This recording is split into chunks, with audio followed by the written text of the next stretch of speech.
ओम जय श्री हरि विष्णु। जय माता रानी। दोस्तों, आपके अपने चैनल धर्म साधना में आपका बहुत बहुत स्वागत है। माँ भगवती दुर्गा की कृपा सदैव आप और आपके समस्त परिवार पर बनी रहे। दोस्तों, आज की वीडियो में मैं आपसे बात करने वाली हूँ माघ मास की पूर्णिमा के बारे में। माघ मास की पूर्णिमा तिथि कब प्रारंभ हो रही है, कब समाप्त हो रही है, जो भक्त व्रत धारण करते हैं पूर्णिमा का, उन्हें व्रत कब धारण करना है, स्नान दान दीप दान की पूर्णिमा कब होगी, और जो भक्त पूरे माघ मास का स्नान करते हैं या व्रत धारण करते हैं या कोई भी नियम आपने माघ मास में ले रखा है तो उस नियम का उद्यापन कब करना है, किस प्रकार से करना है, और माघी पूर्णिमा के दिन आपको क्या करना चाहिए, किन देवी देवताओं की पूजा करनी चाहिए, कौन से नियम का पालन करना चाहिए, संपूर्ण जानकारी आपको आज की वीडियो में मैं शेयर करने वाली हूँ। तो वीडियो बहुत महत्वपूर्ण है, पूरा ज़रूर देख लीजिए। अच्छी लगे वीडियो तो लाइक भी ज़रूर कीजिए, क्योंकि आपके लाइक्स, आपके कमेंट्स मेरे लिए बहुत महत्वपूर्ण होते हैं। यही एकमात्र जरिया है जिनसे मुझे पता चलता है कि आपको ये वीडियो अच्छी लगती है और आपके लिए ये वीडियो उपयोगी है। तो अगर वीडियो अच्छी लगे तो लाइक तो ज़रूर ही किया कीजिए। माघ मास की पूर्णिमा बहुत महत्वपूर्ण होती है। माघ मास की पूर्णिमा के दिन स्नान दान का विशेष महत्व होता है। कहा जाता है कि अगर आप पूरे माघ मास में स्नान करते हैं सुबह ब्रह्म मुहूर्त में उठकर, तो इसे बहुत ही श्रेष्ठ माना जाता है। बहुत से लोग हैं जो कि कल्पवास करते हैं, संगम के किनारे जाकर, गंगा के किनारे जाकर और स्नान करते हैं, दान देते हैं, तपस्या करते हैं, व्रत नियम का पालन करते हैं। और कई भक्त हैं जो कि घर में भी गंगा स्नान करते हैं, व्रत का नियम पालन करते हैं। तो देखिए, जिस भी प्रकार से संभव हो पाता है माघ मास का लाभ लेना चाहिए।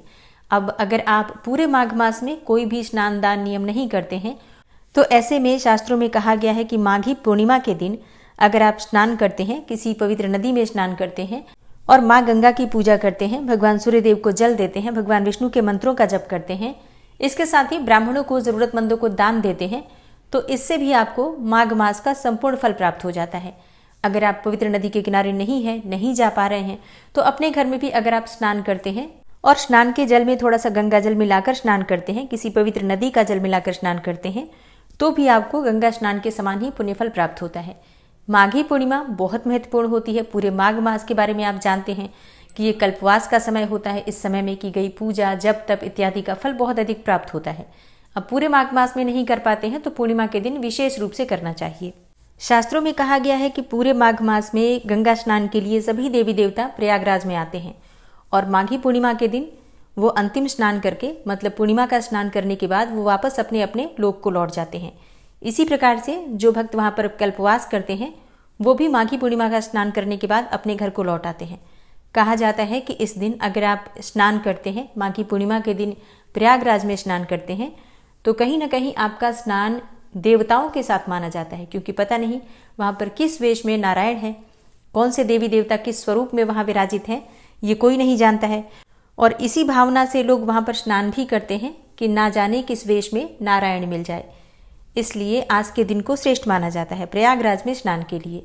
और अगर आप वहाँ नहीं जाते हैं तो घर में भी स्नान कर सकते हैं। इसके अलावा भी माघ मास की पूर्णिमा बहुत महत्वपूर्ण होती है, क्योंकि इस दिन संत रविदास की जयंती भी मनाई जाती है और इस दिन वाग देवी यानी कि सरस्वती देवी के स्वरूप में ललिता महाविद्या की जयंती भी होती है। और हाँ, होली से एक महीने पहले ही पूर्णिमा तिथि पर, माघ मास की पूर्णिमा पर ही होली का डंडा लगाया जाता है। मतलब जिस स्थान पर होलिका जलानी होती है वहाँ पर एक डंडा रोपित किया जाता है।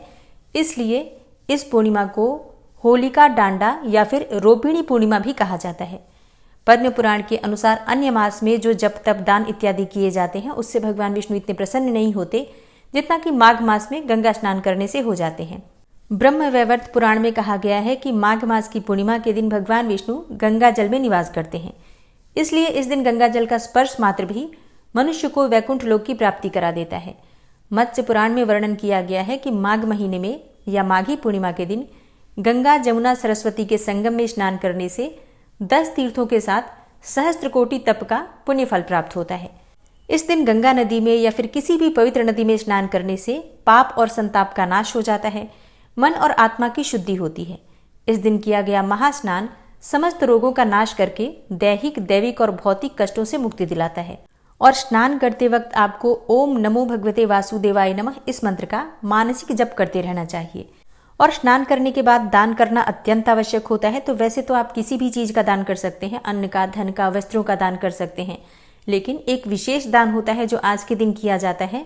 एक पात्र में, कोई सा भी पात्र ले लीजिए, मिट्टी का या फिर कोई धातु का पात्र भी आप ले सकते हैं, उस पात्र में काले तिल भरकर दान करने से समस्त प्रकार के पापों से मुक्ति मिल जाती है, वंश की वृद्धि होती है।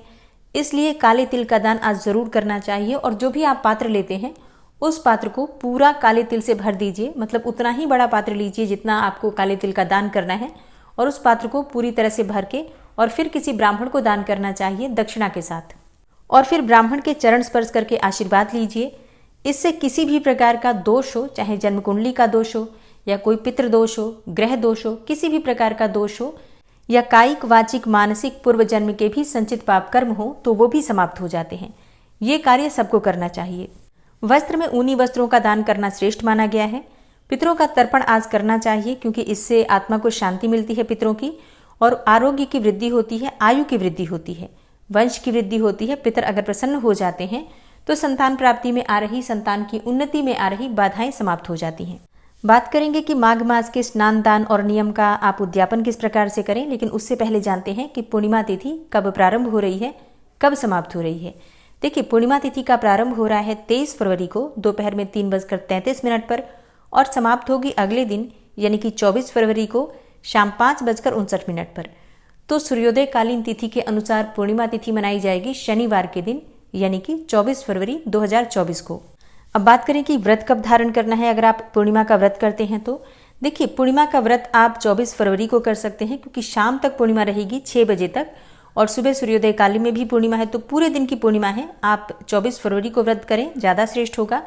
इसके अलावा पूर्णिमा का स्नान दान दीपदान इत्यादि सभी 24 फरवरी को ही किए जाएंगे, क्योंकि इस दिन पूरे दिन की पूर्णिमा है। सुबह सूर्योदय काल में आपको स्नान करना पड़ता है, जो कि ब्रह्म मुहूर्त का स्नान होता है माघ मास का, तो वो आप 24 फरवरी को ही करेंगे। इसके बाद आप दान करेंगे। व्रत भी 24 को ही करें, ज़्यादा श्रेष्ठ होगा। अब बात करें व्रत के उद्यापन के बारे में कि अगर आप माघ मास का व्रत करते हैं या माघ मास में आपने स्नान किया है या नियम कोई ले रखा है, तो उसका उद्यापन कब करें। देखिए, 24 फरवरी को माघ मास की पूर्णिमा है, तो इसी दिन आपको उद्यापन करना होता है। तो मतलब जो भी आपने नियम ले रखा है उस नियम को आज के दिन यानी कि पूर्णिमा तिथि पर 24 फरवरी को आप विराम देंगे। तो इसके लिए सुबह जल्दी उठ जाइए, उठकर स्नान कर लीजिए। इसके बाद भगवान श्री विष्णु की विधि विधान से पूजा कर लीजिए। फिर इसके बाद से आपको दान करना होता है। जो भी सामग्री आप दान करना चाहते हैं, जैसे कि काले तिल का दान करना चाहिए, ऊनी वस्त्रों का दान करना चाहिए। अगर आप दीप दान का नियम लेते हैं तो दीपक का दान किया जाता है, धातु का दीपक, इसके साथ ही घी बाती, ये सभी चीज़ें दान की जाती हैं।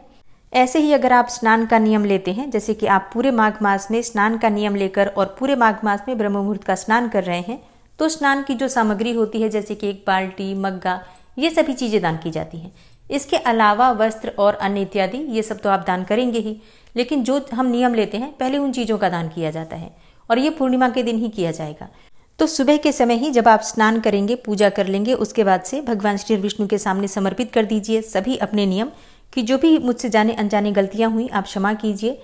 माघ मास में मैंने जो भी नियम लिया उसे संपूर्ण किया, इसमें जो भी त्रुटियाँ रह गई हों उसे क्षमा करके इस नियम को आप स्वीकार करके मुझे इसका शुभ फल प्रदान कीजिए। इस प्रकार से आप प्रार्थना कर देते हैं, भगवान श्री विष्णु को समर्पित करते हैं अपना नियम।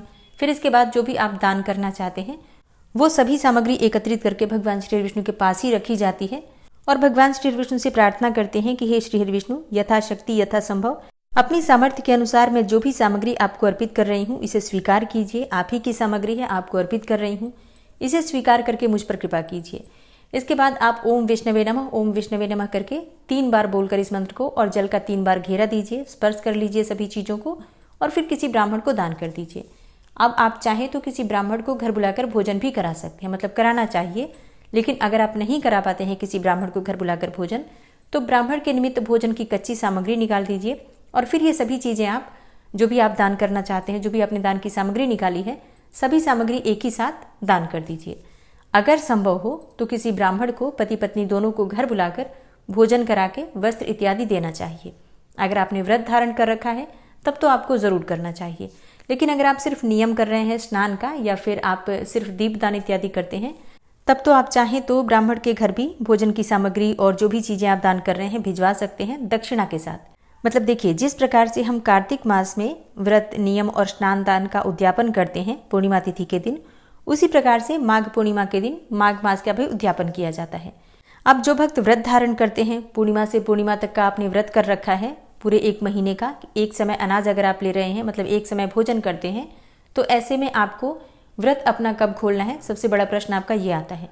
देखिए, आप माघ पूर्णिमा के दिन व्रत ही रखेंगे, जिस भी प्रकार से आप नियम कर रहे हैं पूरे माघ मास में उसी प्रकार से आपको करना होता है। पूर्णिमा के दिन भी आपका वही नियम होगा जो आपने पूरे माघ मास में किया है।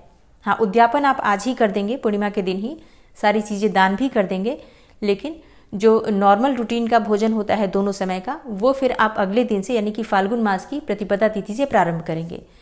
पूर्णिमा तिथि के दिन उसी प्रकार से आपको नियम लेना है जिस प्रकार से आपने पूरे माघ मास में किया है, मतलब भोजन एक समय करते हैं तो जिस समय आपने भोजन का नियम ले रखा है, माघ पूर्णिमा के दिन भी आपको उसी प्रकार से उसी समय भोजन करना है। फिर अगले दिन से यानी कि फाल्गुन मास की प्रतिपदा तिथि पर आप सुबह उठकर स्नान इत्यादि करने के बाद और फिर आप उस दिन से नॉर्मल रूटीन में आ जाते हैं। आप फिर दोनों समय भोजन कर सकते हैं, जैसे भी आप रहते हैं बिल्कुल उसी प्रकार से रह सकते हैं। लेकिन व्रत आपका पूर्णिमा से पूर्णिमा तक का होता है। अगर आपने व्रत कर रखा है तो पूर्णिमा तिथि के दिन यानी कि माघ मास की पूर्णिमा पर भी उसी प्रकार से आपको नियम पालन करना है। ठीक है, तो इस बात का आप ध्यान रखिए। तो माघ मास की पूर्णिमा 24 फरवरी 2024 को है। 23 फरवरी को संध्या काल में पूर्णिमा तिथि जरूर है। आप चाहें तो व्रत 23 फरवरी को भी कर सकते हैं, लेकिन अगर आप 24 को करते हैं तो ज़्यादा श्रेष्ठ होगा, क्योंकि सूर्योदय काल में पूर्णिमा है, शाम को संध्या काल तक पूर्णिमा रहेगी, तो पूरे दिन की 24 घंटे की पूर्णिमा मान्य होगी। लेकिन बहुत से भक्त ऐसे हैं जो 23 फरवरी को भी व्रत धारण करेंगे, क्योंकि कई लोग कहते हैं कि शाम को रात्रि में पूर्णिमा होती है तो उसी दिन व्रत करना चाहिए। हाँ, बिल्कुल ठीक है। अगर पूर्णिमा दोपहर तक समाप्त हो जाती 24 को, तो ऐसी अवस्था में अगर आप 23 को व्रत करते तो बहुत अच्छी बात होती, लेकिन 24 को क्योंकि पूरे दिन की पूर्णिमा है तो 23 को नहीं 24 को व्रत कीजिए, ज़्यादा श्रेष्ठ रहेगा। हाँ, एक और चीज़ आपको ध्यान रखना है, शुक्रवार को संध्या काल में पूर्णिमा तिथि है, जैसे कि कल शुक्रवार है और शाम को संध्या काल में पूर्णिमा तिथि है। वैसे भी शुक्रवार का दिन है, माँ लक्ष्मी का प्रिय दिन है, तो शाम को अपने घर में माता लक्ष्मी की विधि विधान से पूजा करके और माँ लक्ष्मी के मंत्रों का जप जरूर कीजिए। अपने घर के मुख्य द्वार पर दीपक जरूर जला दीजिए। मतलब 23 को भी 24 को भी दीपदान आप दोनों दिन कर सकते हैं। बाकी स्नान की जो पूर्णिमा होगी, दान की जो पूर्णिमा होगी, वो 24 फरवरी को ही होगी। और माता लक्ष्मी की पूजा भी 23 फरवरी को आप कर सकते हैं, 24 फरवरी को तो करना ही है। तो ठीक है, इस प्रकार से आपको नियम पालन करना है पूर्णिमा तिथि का। उम्मीद करती हूँ वीडियो आपके लिए उपयोगी होगी। अच्छी लगी हो वीडियो तो लाइक कीजिएगा, शेयर कीजिए और चैनल पर पहली बार आए हैं तो सब्सक्राइब करके बेल आइकन को जरूर प्रेस कर लीजिए। मिलती हूँ मैं आपसे अगली वीडियो में, तब तक के लिए जय श्री राधे।